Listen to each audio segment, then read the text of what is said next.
नमस्कार साथियों, स्वागत करते हैं आईएएस वॉरियर्स में। जैसे कि पता है कि 72वीं बीपीएससी का एग्ज़ाम जो है 26 जुलाई को होने वाला था, जिसको पोस्टपोन करके आपको इसका कोई टेंटेटिव डेट नहीं दिया गया है कि इस तिथि को होने वाला है, और वो अपरिहार्य कारणों से वो एग्ज़ाम कैंसिल कर दिया गया। अब हम बात करते हैं कि एक्चुअली जो है एग्ज़ाम जो है वो विलम्ब क्यों हो रहा है और डिले क्यों होने की ज़्यादा संभावनाएँ बन रही है और कितना डिले होने की संभावना है। आपको पता है कि सब लोग एक बात कह रहे हैं कि जो है बायोमेट्रिक वाला इशू था, और साथ ही साथ ऑडिट आप कह सकते हैं कि कैमरा वाला इशू था, कंपनी ब्लैक लिस्टेड वगैरह कुछ ऐसा था। कई लोगों के सवाल मन में यही आ रहे थे कि देखिए ये रीज़न तो है, लेकिन इस रीज़न के पीछे रीज़न क्या है आप ये समझिए। एक्चुअली हुआ क्या कि आपको अभी देखिएगा कि प्रोटेस्ट हुआ था, जो भी हमारे एजुकेशन मिनिस्टर से धर्मेंद्र प्रधान, अब कह सकते हैं कि वो उनके रिजिग्नेशन के लिए आप देखे होंगे कि आपको बार बार आंदोलन, बहुत बड़ा आंदोलन हुआ था और पूरे देश में आंदोलन ये हुआ था। और उस देश में आंदोलन में आप देखिएगा तो बिहार भी काफ़ी चर्चा में रहा उस समय। आपने देखा होगा इसका रील्स वीडियोस कि बिहार के लोगों ने काफ़ी इसमें बढ़ चढ़ के हिस्सा लिया था। और आपको पेपर लीक कई जगह आपको देखने को मिला लगातार। आप देखिए कि नीट इतने बड़े एग्जाम में पेपर लीक हुआ, उसके बाद से देखिए कि अभी हाल ही में बिहार में कई पेपर्स ऐसे हुए थे जो कि लीक हुए थे, साथ ही साथ अदर स्टेट में भी पेपर लीक हुए थे, जिसके कारण जो है एक सेंसिटिव मुद्दा बन गया था आपको बीपीएससी, मतलब कि ये राष्ट्रीय स्तर पे, नेशनल स्तर पे पेपर लीक का मामला। तो इसमें जो है अगर किसी तरह की अगर त्रुटि थोड़ा भी अगर होती है तो आपको जो है एग्ज़ाम अगर बाय द वे कैंसिल करना पड़े, या फिर जो है आपको पेपर लीक की ऐसी संभावनाएं अगर बनती है, तो एक बड़ा मतलब कि समझ सकते हैं ना कि बड़ा वर्ग जो है नाखुश हो सकता है और ये बड़े आंदोलन के रूप में बदल सकता है। ठीक है, तो इसके कारण जो है आपको पता होगा कि इससे पहले ऑडिटर का एग्ज़ाम लिया गया, उसमें कई लोगों का बायोमेट्रिक हुआ, कई लोगों का नहीं हुआ। उससे पहले भी 1-2 एग्ज़ाम हुए, उसमें भी उसके बाद भी 2 एग्ज़ाम हुए, उसमें बायोमेट्रिक कोई में हुए, कई में नहीं हुए। तो आप उस समय बायोमेट्रिक इसलिए क्योंकि उसमें जो है छोटा एग्ज़ाम था, उसमें ज़्यादा कैंडिडेट नहीं थे। लेकिन सीसी का एग्ज़ाम जो होता है काफ़ी बड़ा एग्ज़ाम है, और इसमें मान के चलिए 6-7 लोग, 5 से 7 लाख लोग भाग लेते हैं लगभग। तो ये बड़ा एग्ज़ाम है और आप कह सकते हैं कि ये काफ़ी चर्चा का विषय रहता है और सब लोग इसमें पार्टिसिपेट करते हैं। तो इसमें जो है बायोमेट्रिक वाला इशू चलने लगा था, तो क्योंकि एक आपको बन रहा था मैटर कि अगर बायोमेट्रिक नहीं कराया जाता है और बाय द वे कहीं गड़बड़ी आपको देखी जाती है, तो हो सकता है कि एक कह सकते हैं ना कि बड़ी एक कह सकते हैं ना नेगेटिव इम्पैक्ट जाएगा और सारा मेहनत फिर से मेहनत पे पानी फिर जाएगा। तो पेपर लीक का मामला काफ़ी सेंसिटिव हो चुका है, इसीलिए बीपीएससी के द्वारा जो देख सकते हैं कि इस एग्ज़ाम को थोड़ा सा कैंसिल करके, ताकि आपको किसी तरह की चूक हमारे तरफ से ना हो और एग्ज़ाम आपको साफ़ सुथरा कंडक्ट कराया जा सके। क्योंकि अगर देखिएगा, देखिए बहुत सारी कमियाँ होती है चीज़ों, आप सवाल उठाना चाहिएगा। तो लेकिन अगर आपको देखा जाए तो जितने भी स्टेट पीसीएस के एग्ज़ाम हो रहे हैं ना, उसमें सबसे अगर कह सकते हैं ट्रांसपेरेंसी है तो बीपीएससी में है। और फिर आपके मन में बहुत सारा चीज़ आएगा, बहुत सारा आप कमेंट करिएगा, लेकिन सच्चाई है, इस बात को आपको मानना पड़ेगा, क्योंकि सीटों की संख्या भी अच्छी खासी आ रही है। और अदर जगह के देखिए जो आयोग है उसी में कंपेयर करिएगा, अदर जगह के कंपेयर में जो है यहाँ पारदर्शिता है, इस चीज़ को आपको मानना पड़ेगा।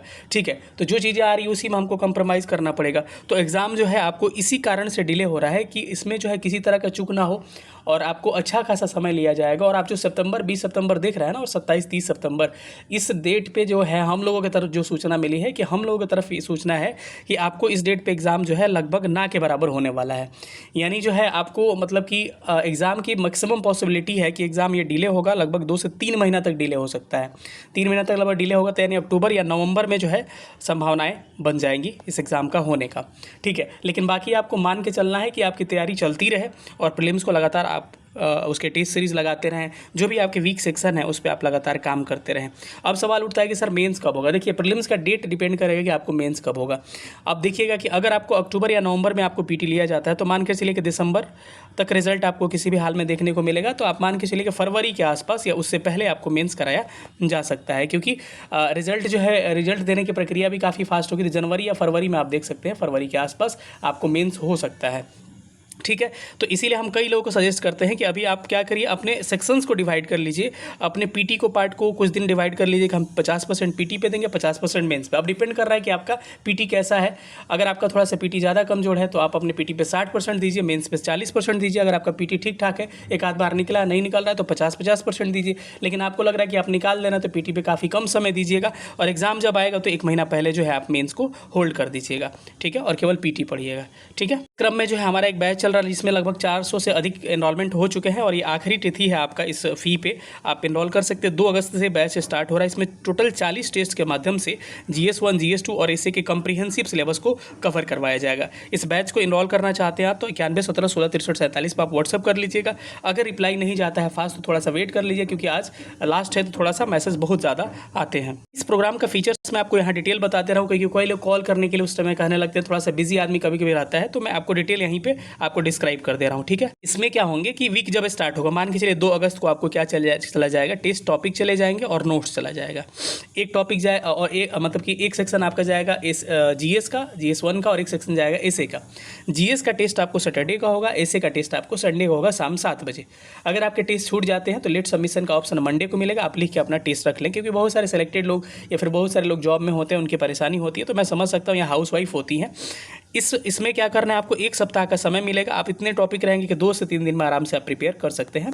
अगर आपको बिल्कुल लिखने नहीं आ रहा तो इसमें 0 से बताया जाएगा। हमारा एप्लीकेशन है IP वॉरियर्स करके एप्लीकेशन है, उस पर हम आपको एनरोल करेंगे फिर से पहले ग्रुप में ऐड करने के बाद से, और वहाँ पे हम आपको बेसिक बताएंगे। वीक में जो भी टॉपिक्स होगा आके हम आपको उसको डिस्क्राइब करेंगे, एक्सप्लेनेशन करेंगे, उसका नेचर बताएंगे, कैसा क्वेश्चन पूछा है, और आपको लिखने नहीं आ रहा है तो कैसे लिखना है, एक एक चीज़ हम स्टार्ट करवाएंगे। इस बैच का फीचर्स आप देख सकते हैं कि आपको बिल्कुल अगर लिखने नहीं आ रहा तो हमारे साथ आ सकते हैं। GS1, GS2 ऐसे कम्प्रीहेंसिव कराया जाएगा, ऑनलाइन होगा, ये ऑनलाइन मोड में हिंदी इंग्लिश में होगा। इसमें सैटरडे संडे को टेस्ट होगा, सैटरडे को GS और संडे को ऐसे होगा। पर्सन मेंटरशिप, किसी भी तरह की समस्या आ रही है तो केवल कहने के लिए नहीं, 24/7 जो हमारे इस नंबर पे आप संपर्क कर सकते हैं, 9117166347। आपको पूरे सिलेबस को कवर किया जाएगा। एक्सपर्ट फैकल्टीज आपको कॉपी चेक करेंगे, आपको डिटेल नोट्स प्रोवाइड कराया जाएगा टेस्ट के पहले 1 हफ्ता पहले। Answer writing, rank list, toppers copy, model answer, video lecture. सबसे ज़्यादा फायदा होता है ना, जो टॉप 1, 2, 3 की कॉपी होते हैं उसको देख के आप सीखते हैं कि अगर उसने 22 लाया है, 23 लाया है, तो हमारा 17 क्यों आया है। तो उस कॉपी से आप सीखिएगा, रैंक 1, 2, 3 की कॉपी से अपना इंप्रूवमेंट करिएगा। फिर आप चाहें तो एक शॉर्ट नोट्स बना सकते हैं जिसको एग्जाम में इंप्लीमेंट कर सकते हैं। तो अगर आपको फाइनल रिजल्ट तक जाना है तो आपको समय को बर्बाद नहीं करना है। बैंस आंसर राइटिंग की शुरुआत आपको कर देनी चाहिए, चाहे आप खुद से करिए चाहे जैसे भी करिए। और एक बुक आप खरीद लेना है, KBC नैनो का आता है, एक PYQ का किताब, उसको आप खरीद लीजिए, हिंदी इंग्लिश दोनों में आता है, जो कि 71वीं तक अपडेटेड रहेगा। ये दिए गए नंबर पर आप संपर्क कर सकते हैं, 9117166347 पर आप व्हाट्सअप करके या फिर कॉल करके इस बैच से एनरोल कर सकते हैं। कैसा लगा सेशन जरूर बताइएगा। मिलेंगे किसी अगले वीडियो में, तब तक अपना ख्याल रखिएगा। Thank you so much.